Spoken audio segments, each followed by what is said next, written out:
And I am a cultural affairs officer in the U.S. Embassy here in Russia. And today I have for you Daniel White, also known as the Blackalachian. Daniel joined us today as part of our MLK Today series, where we're talking to people who embody the spirit of Martin Luther King Jr., who are working towards things that make things more equal, or work on diversity and inclusion, or who are helping people enjoy life and making sure that all of us get a chance at things. So tonight we're going to talk to Daniel about his love of hiking, cycling, outdoorsmen. And for example, he hiked the Appalachian Trail, which in the US is over 3,500 kilometers. It goes from Georgia, which is Georgia borders Florida, which is a southern state, almost the most southern state, all the way to Maine, which is the most northern state on the east coast of the US.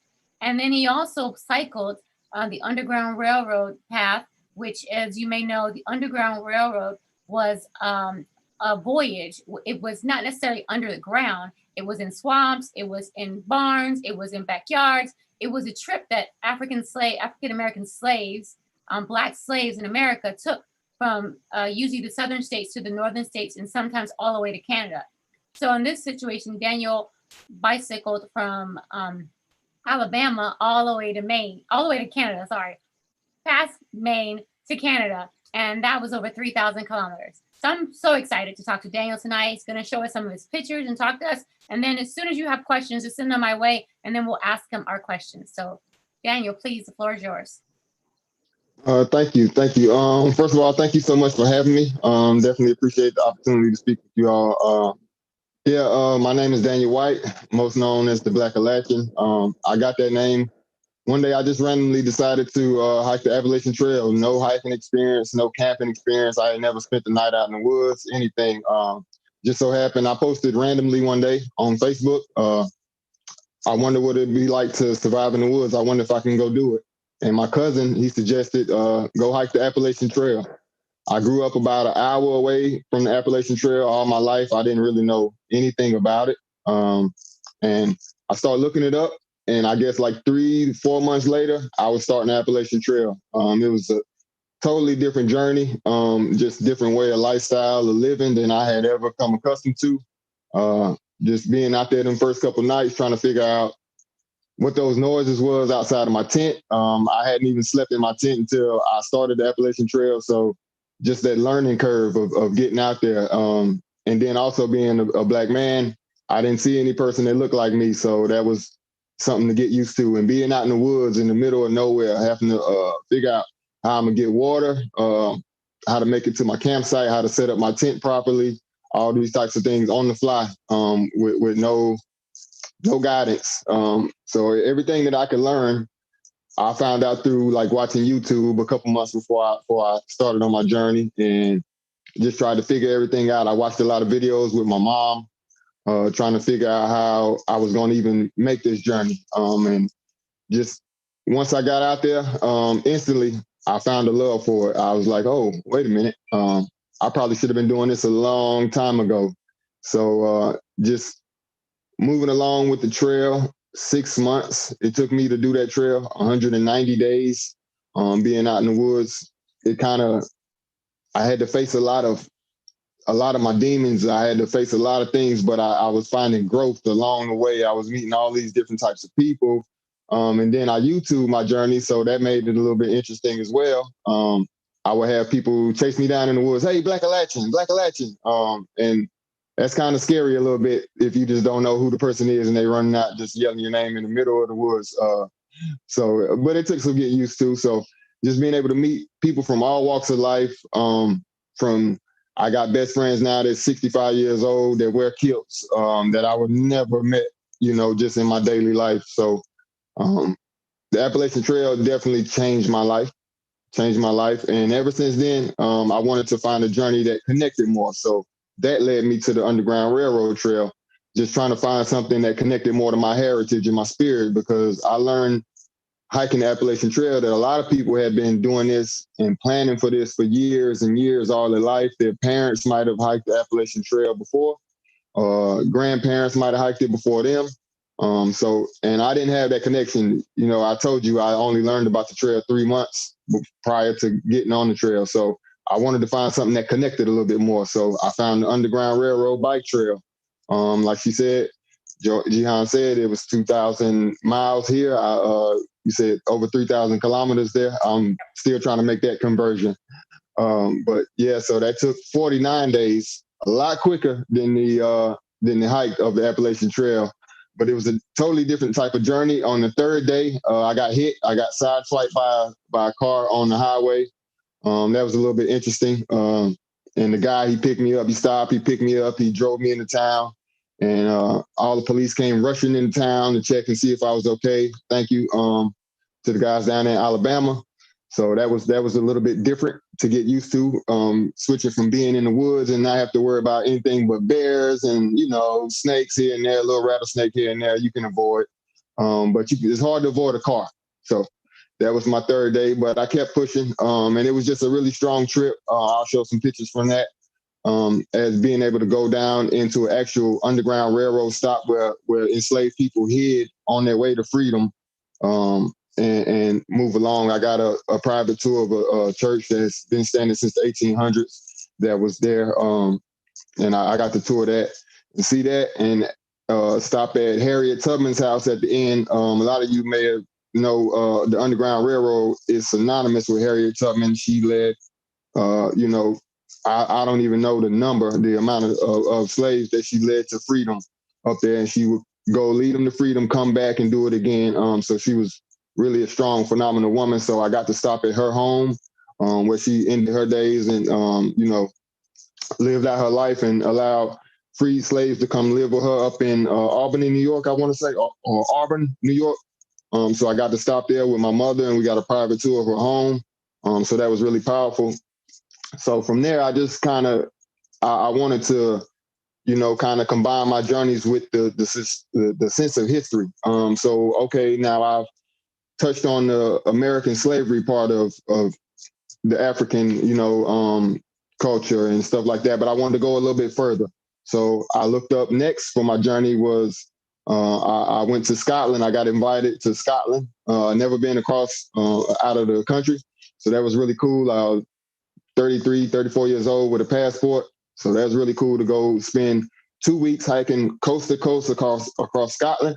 Again, one of the only Black guys I probably saw. I think I'm the only Black person I saw besides a woman that I met at the end of my journey, but she wasn't a hiker, just she was living there.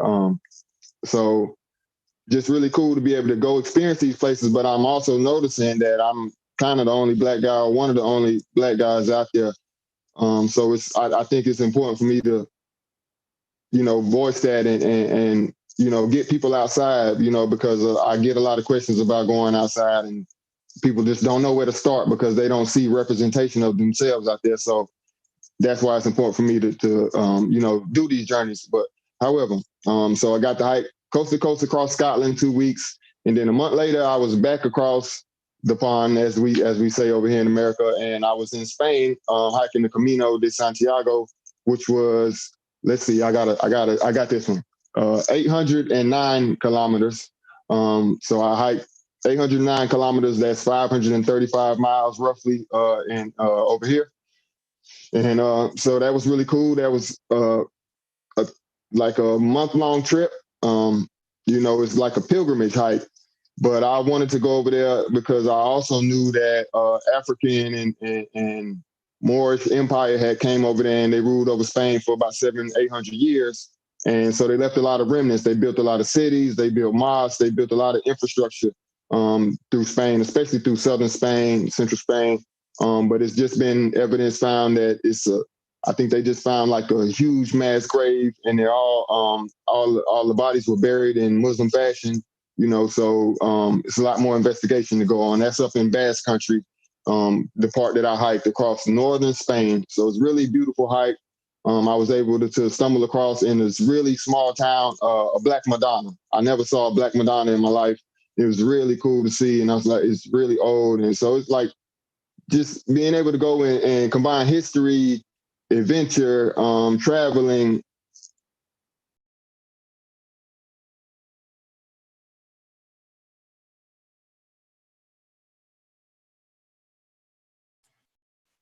If you have any questions, please send them in and we can ask once we get back going. I think there might have been a connection issue, but it's pretty fascinating, the story. And I know that Daniel mentioned Harriet Tubman, and okay, we're back. Harriet Tubman is one of my favorite people of all time. I could talk about her all night long.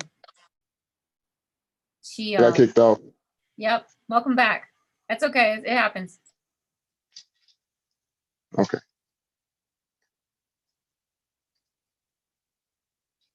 Okay. I forgot where I was. I got threw off. Camino Santiago in Spain, and it was beautiful. And yes, so just to be able to travel the Camino, Scotland, and just be able to go these places, it's a blessing, and be able to come back and share this journey and share this with people that may not have the opportunity to do this or hadn't had this on their radar. I think is really important. And just be able to make your world a lot smaller. I was able to meet people from the Congo and Spain and Scotland and everything that I still speak to this day. So it makes my world a little bit smaller. If they come here, then they have a friend in me. And likewise, if I go, across the world, then it just makes your world a little bit smaller, and it makes your experience a little bit better, in my opinion. So just that's me in a nutshell, just these last 4 years. And I just finished up like a 15,000-mile road trip last summer because I wasn't able to hike due to coronavirus and everything. Just getting everything going. So yeah, I just, all across America, the western coast of America, North America, United States of America. I gotta make sure I'm very specific because I'm talking to a different country. So yeah, just being able to go through and see the Grand Canyon and Antelope Canyon and places that I've always watched on TV but never thought about going to. So it's very important to get out and explore your backyard as well. It's good to go see things in other countries, but your backyard is beautiful because as I'm speaking to you all there in were you in Moscow? I've been looking up Moscow, Yekaterinburg, Vladivostok, where you're kind of streaming it all over the country. Gotcha. Yeah. So my latest thing, I've been looking up a journey that goes from Africa up to Russia. It's I think the longest walkable road in the world or something like that. I want to say it's like 35,000 kilometers or something like that. But I think that's on my radar for sure. So I would love to meet a few of y'all when I get over that way. I think it ends in Cape Town, right? Or starts in Cape Town to Russia. Yes. Okay. I think that's like a 2 or 3 year trip, probably. Yeah, I just recently heard someone talking about that. So yeah, no, more power to you. And I know people along the way, so we can figure something out. Cool. Embassies, of course. All right. Well, do you want to show your pictures, or do you want me to start asking questions while you show pictures? Or maybe you can show your pictures, talk about them, and then I'll start asking questions. Okay, sounds good. Give me one moment.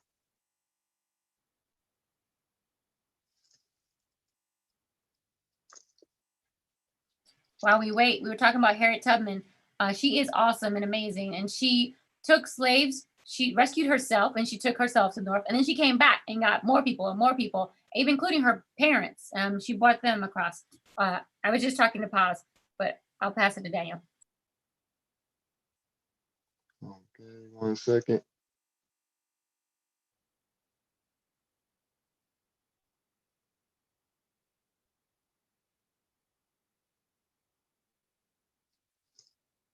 Okay, here we go. So this first picture is me from the end of my first trip, Appalachian Trail, at the end of the last mountain is called Katahdin. It's in Baxter State Park. You know, this is the one right here. Mama K is what people call it. So, you know, we wait 6 months. We walk 6 months just trying to get here and, you know, talk about the journey. This is the end point here. So this next picture here is at Mount Bigelow, just on a nice, cold, frosty day. Everything up there was frozen, including my fingertips and everything like that. So yeah, good times, good times. This next picture is me up in Maine, again on the Appalachian Trail. This is the start of my Underground Railroad bike trip down in Mobile, Alabama. As you can see, the fresh legs and everything. By the end of that trip, I looked a little bit more wild and rugged, but you know, that's how all these journeys tend to go. This is in front of the old slave market, as you can see here. And yes, in Mobile. This is the stop that I told you about in New Albany, Indiana. It's an actual Underground Railroad stop. I got to go down there and just being able to touch that soil with my hands that, you know, my ancestors had to come through that spot right there. You know, that's really, really powerful. So that was a really emotional trip, just being able to go back and touch that history, because you hear a lot about like, why don't more people of color and Black people hike and go outside? But the Underground Railroad is a testament to Black people being able to get outside and hike and camp, because, you know, who can camp better than someone that's being chased and have to camp and do that covertly and survive and still live. So yeah, it was important for me to share that. This is me standing in front of a statue of York. York is a man who went along with Lewis and Clark on the expedition across United States to the western coast of America to reach the Pacific Ocean. And he doesn't get a lot of credit. Before this trip, I had never heard about him, but he went along with him. And, you know, it's just, I think it's very important to understand that these figures exist in history. To, like I said, representation matters. It's good to see yourself and know your history. This is me again on the Appalachian Trail. Top Franconia Ridge up in New Hampshire is one of the more iconic spots, I guess you can say, on the Appalachian Trail. This is me at the Grand Canyon, hair flying and everything. You know, I didn't stage it like that. It's just a little windy up there at the Grand Canyon. Beautiful views. This is from the road trip this summer, last summer. This is me at the start of my Camino hike at the Spain-France border in Irún, Spain. Again, beautiful countryside. If you ever get a chance to go hike the Camino de Santiago, they have about 9 or 10 routes. It is a pilgrimage journey that dates back over 1,000 years. Celebrates the Reconquista, which is the conquering of Spain back from the Moorish Empire, Moorish and African forces. Yes. Me once again, day 2 on my Camino de Santiago hike. This is a few miles outside of San Sebastian in Basque Country. Again, day 2, San Sebastian, Spain, Basque Country. Nice, beautiful, blue water, beautiful. This is me at the end of my Camino de Santiago hike. This is all the routes of the Camino de Santiago. They culminate here at Santiago de Compostela. Again, as I said, it's a pilgrimage route, so you know you'll see a lot of people here. It's a lot of Catholic, you know, influence in this town. Beautiful architecture all through the city. So once again, I would suggest you go visit if you have a chance. This is me from this summer, last summer. Short 30-40 mile hike on the Pacific Crest Trail. I'm standing in front of that mountain in the background right there is Y East, also known as Mount Hood. Beautiful hike if you ever get a chance. Once again, every place that I've been, I highly recommend for anybody to go, for sure. This is me, once again, summer road trip of 2020 at the Bonneville Salt Flats. This behind me right there is where they do the land speed trials. So you could hear the engines from way back there where I was at. Those cars be going, I don't know, 200, 300 mile an hour down there. It's perfect land for that. Here's me once again last summer. With my mountain bike, I just recently got into mountain biking. I'm trying to take up new sports. So this is me on the Colorado Trail. Mountain biking is a totally different beast. It takes all your muscles. So definitely want to get more into that. Really cool sport. This is me, Colorado, climbing a 14,000 foot peak. Over here in America, we got a thing for peak bagging culture. I'm not a huge fan of peak bagging culture. However, it's really cool to get up to 14,000 feet. It's a lot of people that go chase all the 14,000 foot peaks in Colorado. And like I think they have a 4,000 footer challenge in Maine. So yeah, we love our challenges over here in America. This is me mountain biking once again down in Moab, Utah. Moab, Utah is known for the world known, mountain biking spot. They have mountain biking trails such as the whole Enchilada, which is really cool. It routes you over these really crazy ledges over top of the Colorado River. Not for the faint of heart, for sure, but very beautiful if you get a chance to go.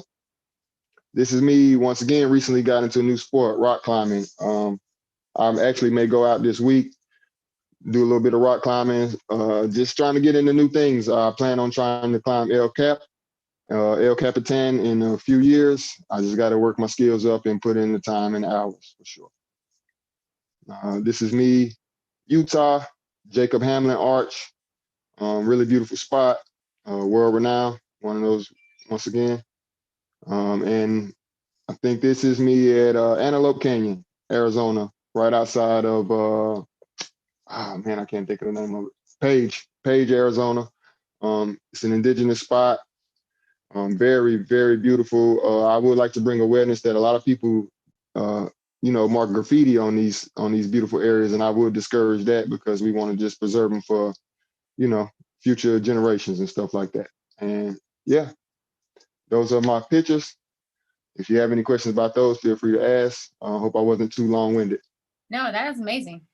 So we do have questions. I think I'm going to start with, there's a question about how quarantine affected your training and traveling plans. Well, I had to cancel a lot. I had a lot on schedule. I was actually supposed to be hiking the Pacific Crest Trail, the whole thing, going southbound from the Canadian border down to the Mexican border, which is 2,650 miles. I'm not sure the conversion. So I put that on hold because I just didn't feel great about going into all those small towns. Like I said, I did a road trip, but I did a lot of paying for my gas at the pump. And when I would just go like resupply, like maybe once a week, I always wear my mask and everything. I was way deep in the backcountry, and I tried to stay deep in the backcountry the entire time. So it affected a lot. Wasn't able to travel at all, especially outside of the country. I think the last time I got out was last February. I went to Puerto Rico for a few days with my brother. So yeah, it put everything on hold. You just kind of gotta be as responsible as possible. But also, man, this is like more than just like this is my lifestyle. Like, so it's really tough for me to stay inside. So I'm just trying to be responsible as possible, I guess. Yeah, it sounds like you're being responsible and doing what you can do and planning for the future for when you can do the rest. So someone asked about, what do you eat along the way? Oh man, it varies. I think and it just depends on the journey. On the Appalachian Trail, I ate a lot of instant ramen noodles, man, a lot. Just put them in a bag and some cheese on them and call it a day. But since then, I've kind of tried to step it up. So I eat prepackaged meals now, dehydrated meals, a little bit more. Summer sausage. I carried a frying pan with me, so I would cook summer sausage while everybody's eating like cold oatmeal at the campsite. I'm frying up summer sausage, and it's like, oh man, But then when I went to Spain, I got to try out the local food and eat a lot of pinchos and tapas and stuff like that, and just try out the local fare. Great fresh bread. I noticed from my time in Europe, y'all do food right. It's a lot of freshness over there, so I can appreciate that. So yeah, it just depends where you're at. Right. Okay. And so I have a question. Folks, so when you're bringing your food, are you taking everything with you? Or are you doing the supply stops? Are people mailing you things along the way? Or do you have to resupply yourself every time you run low? Or I found it's easier to just resupply along the way. People send you boxes and stuff, and then by the time the boxes get there, your taste has changed. So you might not. I know people that may have packaged everything for a 6-month hike and send it to themselves along the way. If that works for you, that's fine. For me, my taste have changed along the way, so I might want something different. So it's just better to resupply along the way. okay. And what about like your shoes? Do you run through shoes for the like Appalachian Trail? Did you have 1 or 2, 3 shoes? I think Appalachian Trail, I think I went through like 5 pair of shoes. Wow. Yeah, it was a couple of them, like my feet hanging out. I had the duct tape and everything and keep pushing till you get to a actual store where you can get some shoes or get some ordered and sent to you. So yeah, you definitely run through them. It's a section on the Appalachian Trail in Pennsylvania. You know, they call it Rocksylvania because there's just boulders every day, all day. So yeah, you're gonna run through a few pair of shoes, you know. Wow. Somebody asked, how much money did you spend on this trip? If you don't want to get specifics, you can just say like a range of how much does it cost to do the Appalachian Trail or this Camino Santiago. Well, it just depends. Appalachian Trail, I want to say maybe 3,000-4,000. Camino, around the same. It just depends on what you want to, you know, because you can do it for a lot cheaper. You can do it for. I heard some people doing it for $1 a mile. You know, so you can. It just depends on what you want, you know. Right. And I guess you could step off the trail and sleep in a hotel every once in a while if you want to spend that kind of money, or you could sleep in your tent the whole time. It just depends on how much money you want to put into it. For sure. But yeah, you're definitely gonna go into town every once in a while, and I would say once a week. I would try to go into town at least once a week, and you know, wash clothes, resupply, and get everything, all your chores and stuff done, and you know, yeah. And someone asked, what do you think about while you're traveling? Oh, I'm just in the moment for the most part because you got to worry about lodging and getting where you're going for the night. That's probably I spend a lot of my time worrying about where I'm asleep, and so if I can wake up and get that out of the way, especially like if I'm in Spain or somewhere like on that hike, you were supposed to stay in like little hostels along the way, so you weren't supposed to. It's not a lot of like wild camping in Spain, so.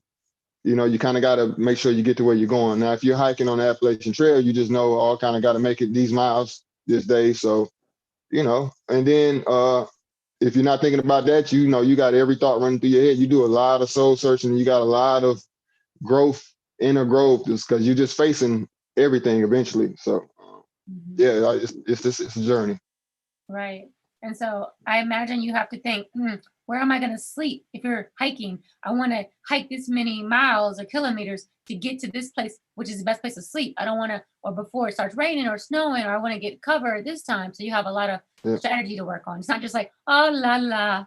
You have to strategize it. It's a little bit of that mixed in, you know, but not, you know, yeah, you kind of got to be locked in and focused on what you're doing because, I mean, you're in the middle of the woods sometimes, you can get hurt and, you know, there's nobody out there to come pick you up and save you. Even if you do call for help and rescue, it's going to take them hours to get to you. So you got to kind of be aware of your surroundings and what you're doing and be focused. Right. Okay. So people are curious about what's your next trip going to be? What's your plan for 2021? Tell me you got a vaccination, COVID looks good plan, and if COVID doesn't get better plan. I've been looking at New Zealand. I would love to go hike the Te Aurora. And it's hard for me to pronounce that. I'll probably butcher it. But yeah, I just call it the TA. It's about a 2,000-mile hike north to south, or you can go the other way across New Zealand. So that's a really good hike I've been looking at. I also been looking at a route in Patagonia that's 1,700 miles. So that's a good one. And like I said, from Cape Town up to Russia, I'm truly serious about that. I think people think I'm kidding about that one. I don't know, but yeah. And also, I think what's next on my plate, I have a homestead fund going. I'm trying to start a homestead up in Maine, buy a few acres, and just start a homestead. I want to gift a few acres to a few different people, and that's willing to come up and help. You know, just build the property up. just like maybe 5 or 10 acres, and just make it small. And then I want to designate a section of that and have it as like a youth wilderness camp for like children of color and, you know, inner city kids, you know, and bring them up there and teach them outdoor wilderness skills. And then also things to do with like homesteading, like beekeeping and carpentry and all that, and farming. You know, so that's what I'm working on next. I've raised about $12,000 for it. So I have that going on now, and I plan on trying to go purchase a property this summer. So that's what's really next for this year. Awesome. Yeah, that's amazing. And all that stuff, like, it's on your Instagram account. People can follow you and they can find out what you're doing, and, you know. Yeah. Okay, awesome. I have a question. So once I was trail running with a friend who happened to be white, and we were on federal property, and then next to us was private property, signs like "Do not enter, private property, private property." But the grass was so soft on that side. So she jumped over the fence and she started running. She was like, "Come on." And I was so hesitant because I was like, yeah, that said do not enter. That said private property. They're going to come looking at us. We're going to get in trouble. And I was like, we can't do it. And she was like, you're paranoid. We're just running. We're not doing anything wrong. And I had that moment where I was like, oh, that's because I'm a Black trail runner. I have a different, like, I was raised, my parents like, you can't do this. And I'm afraid things are going to happen. Have you ever had that moment where you say, I'm a cyclist, I'm a hiker, I'm an outdoorsman, but I'm also a Black hiker, a Black cyclist, I'm a Black outdoorsman? Did those things ever come in your head or situations? Well, yeah, that circles back to that question that they just asked. So that's running through my head 24/7. I'm always cognizant of that. So that goes into every part of the process, from planning my trips. Like I wanted to go out a couple of weeks ago, but it was just too close to the inauguration. And after everything that happened at the Capitol, it's like, no, I don't think I want to be out in the woods right now. So yeah, definitely. And people are like, my white friends were like, maybe that's the best place to be. And I'm like, so you're not understanding that it's a different level, like right now. So this is the things that I have to take precaution. I've had situations on the trail like that at the Mason-Dixon line, which is in America from 1800s, where that was like the line that separated the free states from the slave states. So it's ironic that at 17, I had a run-in with a pack of braces at that spot right there, on the Appalachian Trail. So, yeah, it's definitely something that's always in the back of your, for sure, Right. Yeah. I mean, things are better, but you have to keep aware of things that could possibly happen. For sure. Yep. All right. So let's get back to some fun stuff. What's the most interesting food you've ever tasted on your travels? Oh, haggis in Scotland. Yes, haggis. Once I realized what it was, I'm like, oh, that's just like some like liver mush over here in America. So yeah, let's try it. So definitely like haggis and just the whole full English breakfast. That was one of my favorites. Yeah. Oh yeah. All right. So where have you never been before but you want to go? You kind of already told us, but is there anywhere else that you have never been but you want to go? South America. I did a lot of research on Mansa Musa and his predecessor, and I want to say his predecessor. I can't call his name off the top of my head, but he sent like 300 or 400 ships over to search for what turned out to be the Americas, and that's around the same time you start seeing the African influence show up in the Americas, as far as like the Olmec heads and stuff like that. And so I would love to go like search for just history. Like I love trying to just search for my history, because being African American, you kind of cut off from your history. So I always want to search and go further because one of the guys I went with to Scotland, he had Scottish heritage, and he said he can trace his family lineage back to an actual castle over there. And I was like, wow, how cool is that? So yeah, I'm just always on the search for stuff like that. Yeah, no, that's really true. I know once I went to this event with some Girl Scouts, and they were all supposed to put their flag where they came from. And the Black Girl Scouts were like, where do we put our flag? Like, just on the continent of Africa? Like, where do we put it? And now the little girls like, oh, my family's from Italy, or my family's from Scotland, family's from Ireland. And it is, we don't actually know sometimes, but they have those DNA tests that, whether they're right or wrong. My sister did one, and she figured out the percentages of everywhere, based on the DNA test, which I guess is right.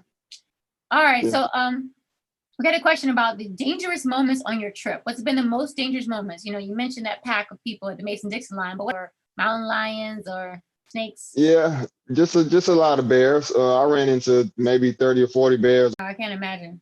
Yeah, I don't like to bike anywhere with their cars, so I don't bike that much.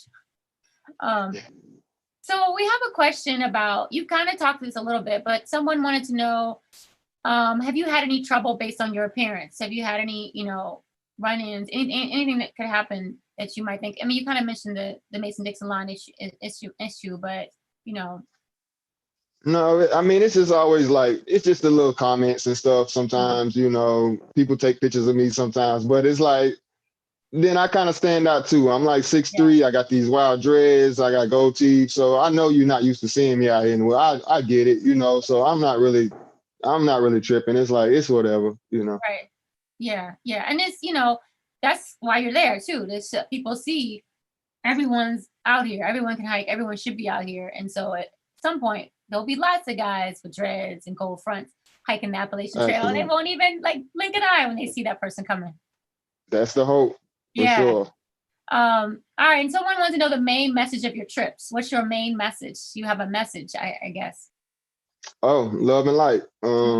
You know, that's how we just keep this thing moving and going. Because I feel like the only way I'm able to make it through these trips is with love and light. It's no way I could just wallow in like, oh, the world is this way. And, you know, like, okay, it is. But so what? How are we going to push forward? So you kind of got to like just be the light. So that's how I've been able to just move forward, and that's how I make it through these trips. Like sometimes I don't have enough money to get through these trips, but just want the help of the community and people, like we make it through. It's always a way, so I always figure out a way, and the only way is moving right.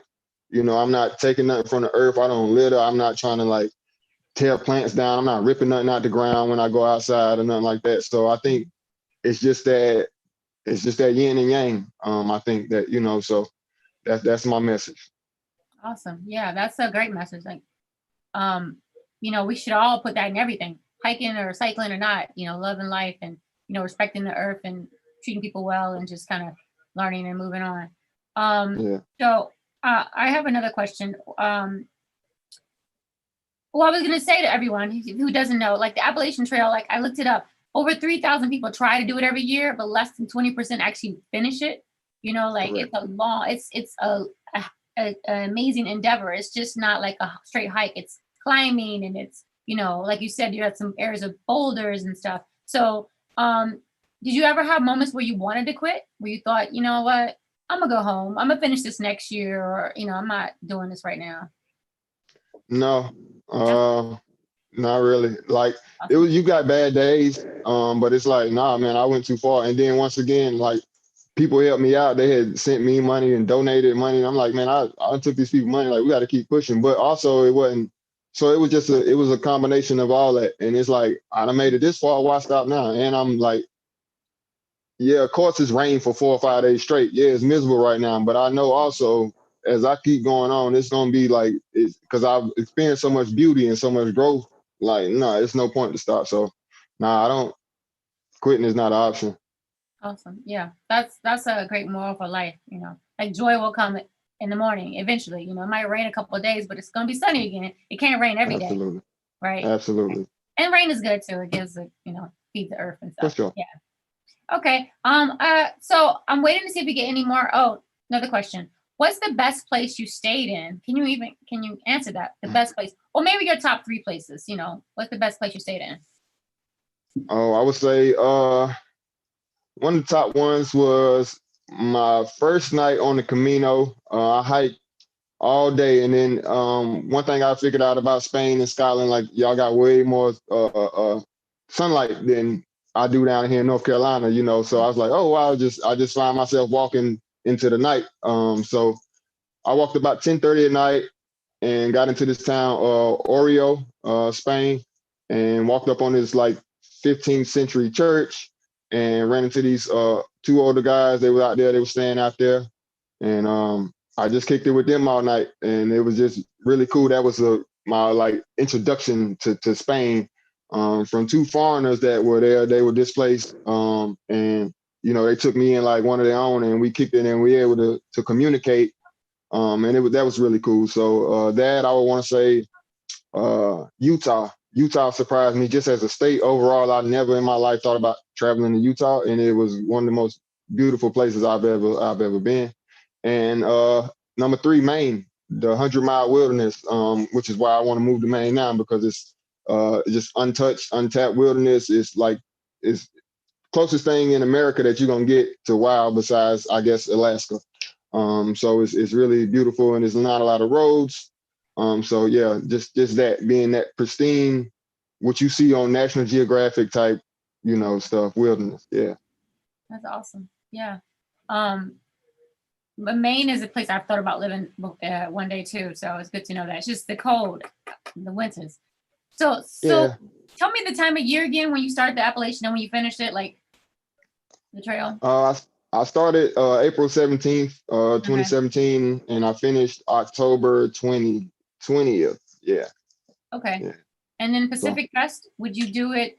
When would you spend the winter? Would you start in the south or go north, or go north and then go south? I wanted to go south. I wanted to start in Canada and go south. I wanted to start like in June, July, and then finish up around November, December, somewhere around there. So get a little bit of snow and then finish off in the desert. So that was the plan. So hopefully we'll be able to get to that soon. But I don't know. I want to do so many different things. I want to do PCT, and then I want to climb El Cap, and then I want to. It's everything. So I don't know. I'm always up for an adventure. I guess just whatever is on the plate and whatever comes next, I'm up for it. Great. That's awesome. I don't have any more questions right now. I don't know if there's like something you want to close with, something you want to mention to our Russian audience when they're thinking about the U.S. You're from North Carolina. Is there anything you want to say? I don't know. They can. Well, just man, if you ever get a chance to come visit North Carolina, and just come see what we got, man, and we love to have you. I know it seems like from what you see on the media and the news that we might not be the most friendly of countries with each other, but from American over here, I have no issues with you, and then I love to have you. Come on over. Okay, yeah, because the U.S. is a beautiful place. Russia is a beautiful place. Unfortunately, with COVID, I wasn't able to see much of the country yet, but I'll come back. And then there's so many places in America. You mentioned Utah and Maine, North Carolina. You're welcome to go there and see, and maybe even do some hiking. And maybe you'll be hiking in America, and then you'll see the Blackalachian. You'll be like, hey, I saw you on the AMC Live, and it'll be a full circle. Make sure you say hi. Yeah, make sure you stop and say hi if you do, for sure. Yeah, awesome. Well, thank you so much, Daniel, for joining us tonight for this morning for you and tonight for us. And we appreciate it. We can't wait to hear if you do that, Cape Town to Russia trip, we definitely want to have you back to talk about that and maybe live stream while you're coming into Russia. For sure. Most definitely. I would love to be back. Thank you. Thank you, everyone who participated tonight and who listened. And make sure to follow Daniel on Instagram, Facebook. You can find out what he's doing next. All right. Thank you so much for having me. Thank you. Bye-bye.